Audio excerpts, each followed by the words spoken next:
क्या सच में शिवजी यानी शंकर भगवान अविनाशी है, पूर्ण परमात्मा है? आइए आज इस बात पर विवेचन करते हैं। एक बार भस्मागिरी नाम के राक्षस ने एक पैर पर खड़े होकर खूब तप किया। तब माता पार्वती ने शिवजी से कहा कि आपका भक्त आपसे क्या मांग रहा है, वो दे दीजिए। शिवजी ने प्रसन्न होकर भस्मागिरी से पूछा कि मांग भक्त क्या मांगता है।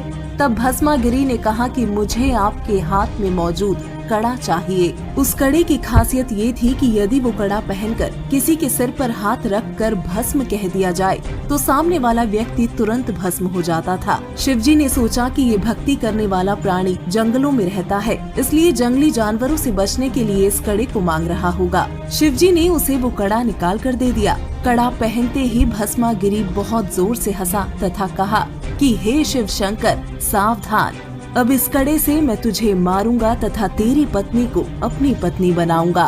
की बात सुनकर शिवजी बहुत परेशान हो गए तथा अपनी जान बचाने के लिए दौड़ पड़े। आगे आगे शिवजी, पीछे पीछे भस्मागिरी।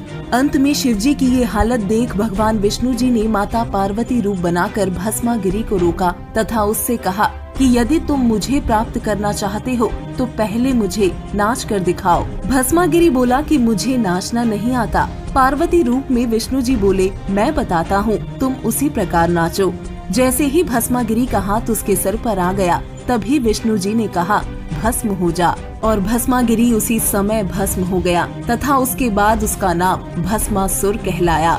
जब शिवजी को भस्मासुर के भस्म होने के बारे में बताया गया तो उन्हें यकीन नहीं हुआ। जब भस्मासुर की राख देख ली तब उन्हें शांति हुई। इससे स्पष्ट होता है कि शिवजी ना तो अंतर्यामी है, क्योंकि उन्हें ये पता ही नहीं था कि सामने वाला व्यक्ति किस उद्देश्य से तप कर रहा है, तथा ना ही अविनाशी परमात्मा है।